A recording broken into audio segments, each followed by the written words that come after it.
Hello everyone. So welcome to your own channel LGT Hindi. तो आज date है 30 जून 2021। सो हम जानने वाले हैं कि आज के इम्पॉर्टेंट मार्केट अपडेट्स क्या थे। तो अगर आपने अभी तक डीमैट अकाउंट खोला नहीं है तो लिंक जो है डिस्क्रिप्शन बॉक्स में दिया गया है, उस लिंक पे क्लिक करके आपका डीमैट अकाउंट खोलिए और अपने इन्वेस्टमेंट की शुरुआत कीजिए। तो जैसे आप देख पा रहे हैं कि जितना भी मार्केट है, हमारा मार्केट 3-4 दिन से लगातार फॉल हो रहा है, लेकिन कुछ बड़ा फॉल नहीं हो रहा है, बस छोटा सा फॉल हो रहा है। इसमें कुछ घबराने की बात नहीं है। तो आप देखिए कि सेंसेक्स, निफ्टी बैंक सारे के सारे इंडाइसेस आज नीचे गिरे थे। बस निफ्टी मिड कैप में थोड़ी सी खरीदारी हुई थी। चलिए जानते हैं कि वर्ल्ड मार्केट कैसे परफॉर्मेंस कर रहे हैं। तो सिंगापुर निफ्टी जो है अभी 28 पॉइंट्स ऊपर ट्रेड कर रहा है। तो मान लीजिए अगर कल सुबह तक ये अगर पॉजिटिव रहता है तो हमारे मार्केट में भी कुछ अच्छी बाइंग नजर आएगी। चलिए अब देखते हैं कि कितने स्टॉक्स ऊपर जा रहे थे और कितने स्टॉक्स आज नीचे गिर रहे थे। तो जैसे देखिए कि 858 स्टॉक 858 स्टॉक जो है आज राइज कर रहे थे और 912 स्टॉक्स आज गिर रहे थे। मतलब ज़्यादा स्टॉक जो है आज नीचे गिर रहे थे, इसी वजह से मार्केट जो है आज नीचे गिरा है। आज के जो टॉप परफॉर्मेंस कंपनी जो थे वो कोल इंडिया, डिवी स्लैब, इन्फोसिस एंड रिलायंस। तो ये चारों जो थे आज के टॉप परफॉर्मेंस कंपनी थे। और रिलायंस में एक न्यूज़ भी था जिसके चक्कर में आज ये ऊपर बढ़ा था। ठीक है, जो टॉप लूजर्स कंपनी है उसमें Shri cement, UPL, Bajaj Finserv और पावर ग्रिड। तो इन सारे कंपनी में कुछ इश्यूज नहीं है, बस ये कंपनीज में बहुत ज़्यादा रनअप हो चुका है तो थोड़ा सा प्रॉफिट बुकिंग किया गया है। कोई भी टेक्निकल या कोई भी फंडामेंटल इशू इस कंपनी में नहीं आया हुआ है।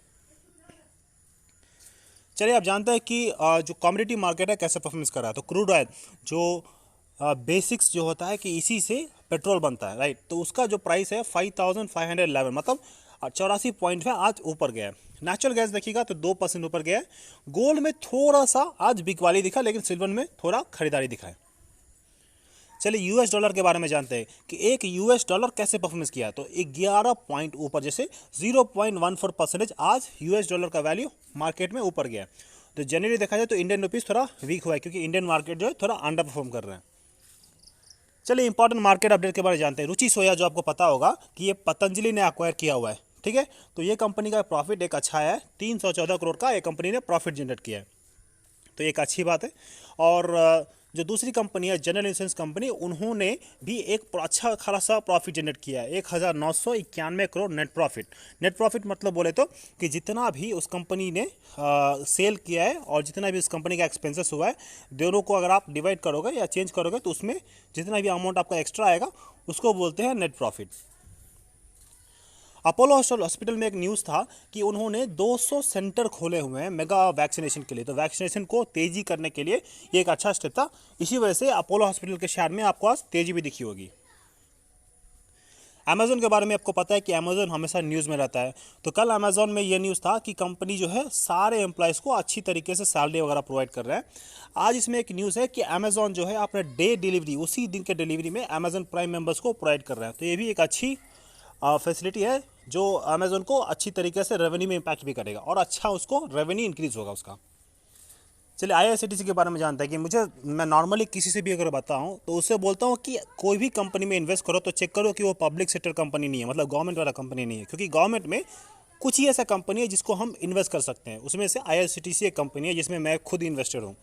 तो IRCTC का जो प्रॉफिट है वो 33% ऊपर गया है। तो ये अच्छा न्यूज़ है, इसी वजह से शेयर में आपको कुछ रैली भी दिख रही है। चलिए रिलायंस के बारे में न्यूज़ जानते हैं कि रिलायंस में हुआ क्या है, क्यों आज इतना भागा है। तो रिलायंस में जैसे देखिए कि उन्होंने कुछ केमिकल प्रोजेक्ट के बारे में अबू धाबी में उन्होंने बात किया हुआ है। तो इसी वजह से ये न्यूज़ मार्केट में आया, तो इसी वजह से शेयर जो है आज टॉप गेनर के लिस्ट में आया था। चलिए आज जानते हैं कि कौन से स्टॉक्स में हमें अपॉर्चुनिटी दिख रहा है। तो कुछ ही दिनों में हम कौन से स्टॉक्स में बेट कर सकते हैं। तो कंपनी का नाम है PN सिंफ्रा। सो PN सिंफ्रा में देखिएगा तो करीब 18 मिलियन, करीब 1 करोड़ 80 लाख शेयर जो है इस वीक में खरीदे गए हैं। तो इस वीक में अभी तक सिर्फ 3 दिन हुआ है और ये 3 दिनों में बहुत अच्छी खरीदारी हुई है। तो वो 1 करोड़ 80 लाख जो शेयर अभी खरीदा गया है, ये हम और आप नहीं खरीद पाएंगे। ये जो कुछ बड़े लोग जो होते हैं, जो FII DII जो होते हैं, वो ही इतने अमाउंट में ये शेयर्स को खरीदते हैं। तो मुझे जैसे लग रहा है कि इस कंपनी में एक अच्छा खासा मूवमेंट आना बाकी है। तो इस कंपनी के ऊपर में आप बेट कर सकते हो। ठीक है, जो दूसरी कंपनी हमने देखा है कि REC लिमिटेड। तो REC लिमिटेड जो है यहाँ पे एक अच्छा खासा इसमें भी बाइंग नज़र आ रहा है। करीब 20 मिलियन शेयर जो है आज के आज खरीदा गया, मतलब 2 करोड़ के आसपास शेयर आज के आज किसी बड़े इन्वेस्टर ने खरीदा है। ठीक है।